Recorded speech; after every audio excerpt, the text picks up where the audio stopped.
بسم اللہ الرحمن الرحیم۔ السلام علیکم ورحمۃ اللہ وبرکاتہ۔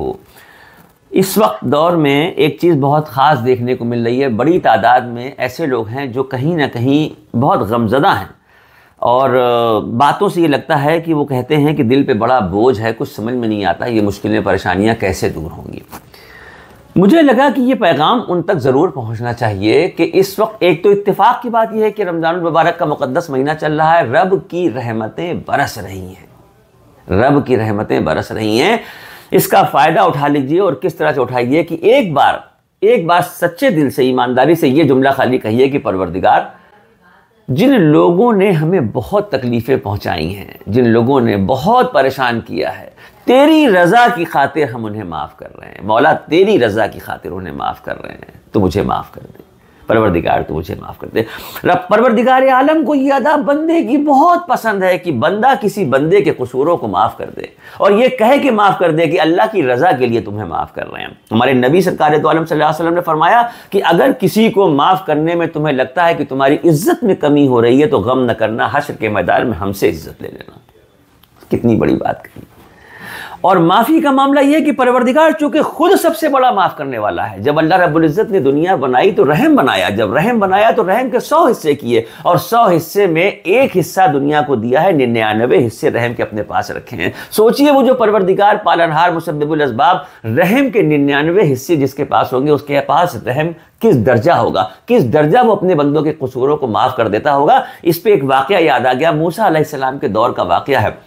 موسیٰ علیہ السلام کی چونکہ اللہ رب العزت سے بات ہوتی تھی، انہوں نے ایک دن اللہ پاک سے کہا کہ پروردگار، اس دور کا جو سب سے بدترین، سب سے گناہگار، سب سے برا آدمی ہو، جس کے لیے تو نے جہنم کا فیصلہ کر دیا ہو، مجھے دکھا دے وہ آدمی کون ہے۔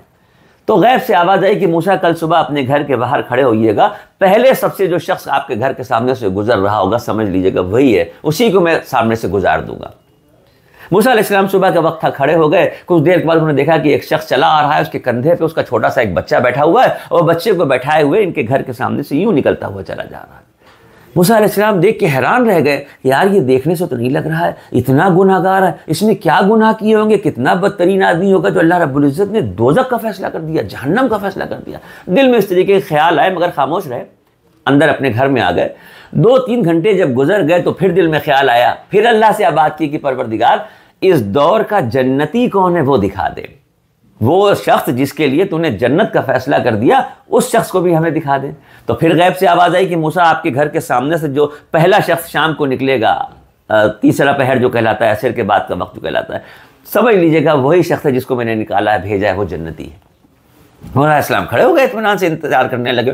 کچھ دیر کے بعد دیکھا تو وہی شخص جو صبح نکلا تھا وہی وہاں سے واپس چلا آ رہا ہے۔ ارے اللہ اکبر، دیکھ کے حیران ہو گئے، یا اللہ یہ کیا ماجرا ہے، صبح تو یہ جہنمی تھا، صبح تو نے اس کے لیے دوزخ کا فیصلہ کیا تھا، اس وقت یہ جنتی بن کے جا رہا ہے، ماجرا کیا ہے مولا، کچھ سمجھ میں نہیں آتا، بتا دے مجھے۔ تو غیب سے آواز آئی کہ موسیٰ، صبح جب یہ شخص آپ کے گھر کے سامنے سے نکل رہا تھا، اس کے کندھے پہ جو اس کا بچہ بیٹھا تھا، بیٹا بیٹھا تھا، کچھ دور جانے کے بعد بیٹے نے باپ سے کہا کہ بابا یہ بستی ختم ہوئے گی تو پھر کیا جنگل آئے گا؟ تو باپ نے کہا ہاں جنگل آئے گا۔ بیٹے نے پوچھا باپ سے کہ بابا کیا جنگل بہت بڑا ہوتا ہے؟ اچھا بچوں کی عادتیں ہوتی ہیں، کوئی ایک بات پکڑ لے تو اس سے سیرا جوڑتے ہوئے بہت سے سارے سوال کرتے ہیں۔ تو انہوں نے کہا بابا یہ بستی ختم ہوئے گی تو جنگل آئے گا؟ کہا ہاں جنگل آئے گا۔ کہا جنگل بہت بڑا ہوتا ہے؟ ہاں بیٹا بہت بڑا ہوتا ہے۔ اچھا بابا یہ بتاؤ کہ جنگلوں سے بڑا کیا ہوتا ہے؟ تو کہا جنگلوں سے بڑے پہاڑ ہوتے ہیں۔ اچھا بابا یہ بتاؤ کہ پہاڑوں سے بڑا کیا ہوتا ہے؟ تو انہوں نے کہا پہاڑوں سے بڑے آسمان ہوتے ہیں۔ بچے نے پھر پوچھا کہ بابا آسمانوں سے بڑا بھی کچھ ہے؟ تو باپ نے کہا کہ ہاں بیٹا آسمانوں سے بڑے تیرے باپ کے گناہ ہیں۔ معصوم بچے کو تو کچھ سمجھ میں نہیں آیا، اس نے پھر پوچھ لیا کہ بابا تمہارے گناہوں سے بڑا بھی کچھ ہے؟ تو باپ نے کہا کہ ہاں بیٹا میرے گناہوں سے بڑا میرے رب کا کرم ہے، رحم ہے، نہ جانے کب اس کی رحمت دریائے جوش پھیلا دے، نہ جانے کب اس کی رحمتوں کی بارش ہو جائے، نہ جانے کب اس کی رحمتوں کی بوچھار ہم پر بھی پڑ جائے اور وہ میرے گناہوں کو معاف کر دے۔ اللہ رب العزت کو یہ ادا اتنی پسند آئی کہ اس کے گناہ اسی وقت معاف کر دیے اور اس کے لیے جنت الفردوس کے فیصلے فرما دیے۔ تو پروردگار معاف کرنے والا سب سے بڑا پروردگار ہے، معافی کو پسند کرنے والا سب سے بڑا رب ہے۔ جب وہ معافی کو پسند کرتا ہے تو وہ چاہتا ہے کہ اس کے بندے بھی اس کے بندوں سے محبت کریں اور معاف کر دیں، اور یہ صفت نیک بندوں میں ہی پیدا ہو سکتی ہے۔ لہٰذا ابھی اسی وقت عہد کر لیجئے، یہ ویڈیو جیسے ہی آپ دیکھ کے ختم کریں دل سے کہہ دیجئے کہ میرے مولا، جن لوگوں نے مجھے دکھ پہنچایا، تکلیف پہنچائی، بہت پریشان کیا، جن کی طرف سے بہت دل دکھا ہے، دل تو نہیں چاہتا تھا لیکن یہ واقعہ سن لیا، تیری رضا کی خاطر ہم ان سب لوگوں کو معاف کر رہے ہیں جنہوں نے ہمیں تکلیف پہنچائی ہے۔ مولا تو اپنے فضل و کرم سے ہمیں معاف کر دے، مولا ہمیں معاف کر دے، مولا ہمیں معاف کر دے۔